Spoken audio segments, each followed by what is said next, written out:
Hello.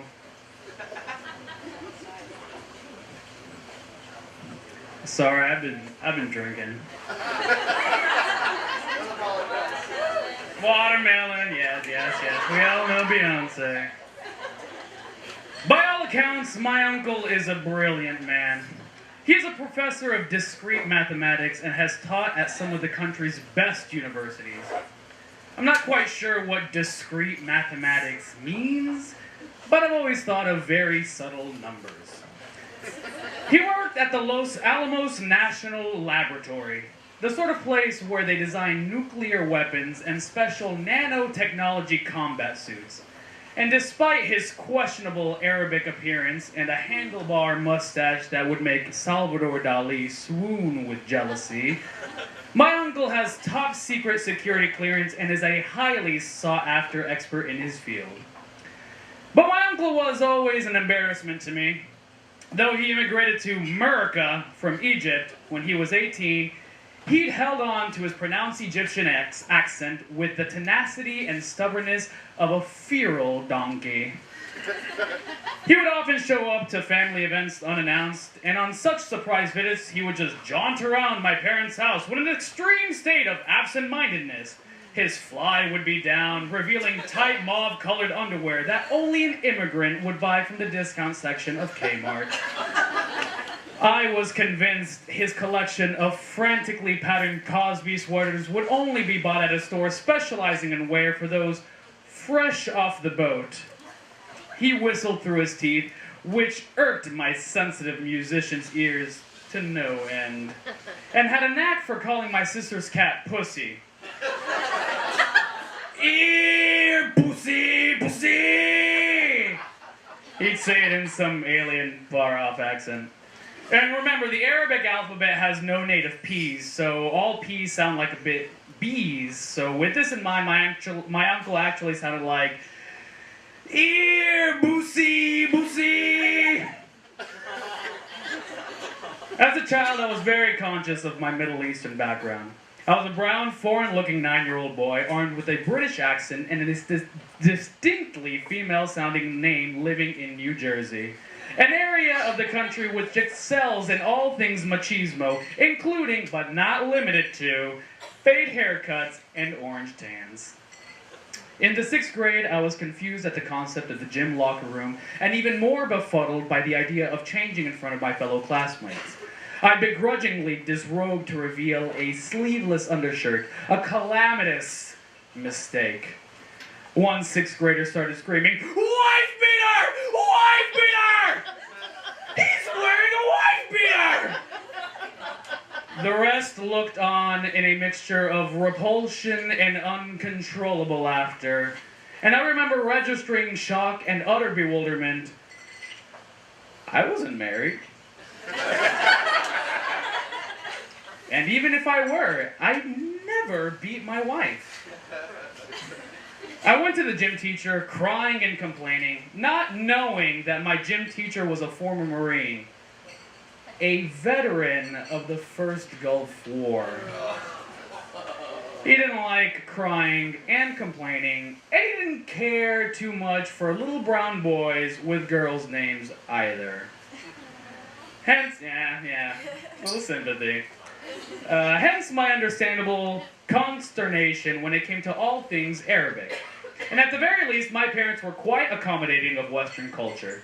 I used to play at other Egyptians' friends' houses, and the TV would normally be set to a channel spewing some frightening harsh language and clangorous music. There would always be the oily scent in the house, the unmistakably sticky odor of immigrant cooking, but the mainstay was the hunched-over, dottery grandma dressed in black, usually cooking and shouting at abrupt intervals, nonsensically, with projectiles of spit, firing like cruise missiles aimed with geometric positions to my eyes or mouth. To say that the grandma is simply an old woman in Egyptian society would be doing her a disservice. As a child, I'd look at the wrinkly old woman dressed in black in utter fear and trembling. She was ancient, a relic from a bygone era, a being from a different planet. She said things I didn't understand, ate things I couldn't comprehend, and smelled of a heavily spiced, dried, cured meat called basturma. I didn't have the grandma, I had the uncle. And though my uncle had superficially assimilated Western culture, he picked up certain odd American trappings, like restoring classic automobiles and singing Frank Sinatra in a distinct Middle Eastern cadence. His Egyptianness would always be there, lurking beneath the surface, ready to strike when you least suspected it. And such behavior always made me suspicious that my uncle was doing all this on purpose. The weird mannerisms, the embarrassment in front of my American friends, all at my expense. And I shall never forget that cold winter night. It was December 30th, 2006, and I had returned from my first term abroad in graduate school. My parents are the generous sort, and they throw parties with copious amounts of booze and food. And on this evening, I had invited several friends over for a holiday party. Brown people and white people mixed with forced ease, each set wrapped in wintry sweaters of reindeers and Christmas trees. Wine was passed around, people swirled and danced awkwardly, their bellies full of potent mixtures of eggnog cocktails and finger foods. Someone opened the door, and a cold, snowy gust blew through the house. I knew at that moment, here he was, my uncle. And I also heard the voice of Maria Gabriela, my uncle's 30-something physics graduate student turned girlfriend come wife. Maria Gabriela is buxom and Brazilian with the uncanny ability to turn uncompromising Latin sex appeal into grating New York City bitchiness. Think of a woman that takes all the qualities of Brazilian supermodel Gisele Bündchen and funnels it through the nasal whininess of Rosie Perez in the classic early 90s film White Men Can't Jump, and you have Maria Gabriela. It's very bad. My uncle was in fine form. He came tuxedoed in a white scarf, like an immigrant swan sauntering through a swarm of ugly ducklings in Christmas sweaters. But he was no swan. I knew this then, and I know this now. He is a merciless avuncular vulture, ready to swoop in and blight my fragile self-confidence. Maria Gabriela followed him around, flitting and flirting about in a gravity-defying tight black cocktail dress, a sight I enjoyed very much. These two were experienced character assassins. I avoided my uncle as long as I could, but the moment came when we all sat down at the dinner table, and over a large tryptophan-rich turkey, his eyes met mine, and I saw the focus of a mighty, brilliant, mathematical mind dilate through his wide-eyed pupils. Mena! He said in an absurd Egyptian elocution. I don't know.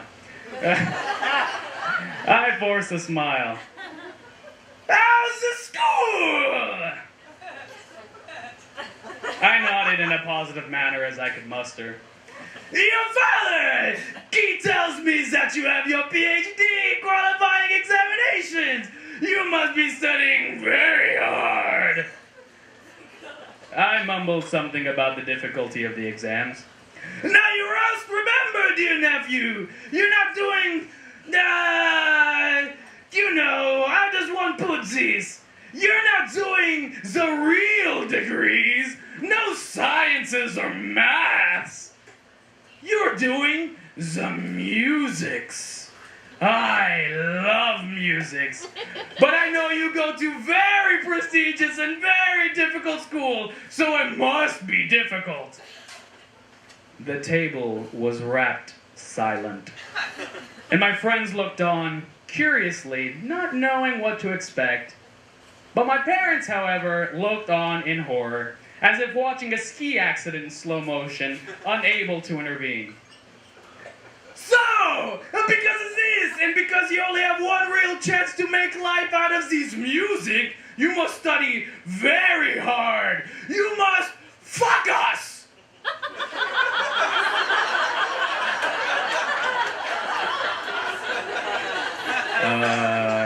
Excuse me? I replied. Yeah, you have to fuck us, he bellowed. And at this moment, I'm sure it's all you know, I realized my uncle meant to say focus. Fuck us on your exam!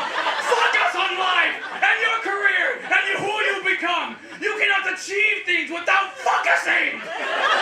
You must achieve things! He slammed his fist down.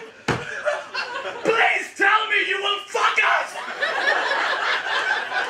Small pieces of turkey accompanied by droplets of wine spewed forth from his convulsed, rabid mouth. My friends at this point could barely contain themselves. My uncle's fixation on the word "fuckus" was immovable. He calmed down. Mena! He said sweetly.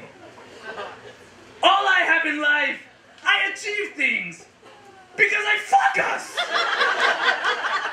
He turned to his busty Brazilian bombshell of a wife. Maria! I love you! And you have seen me fuck us my very hardest! Oh my God!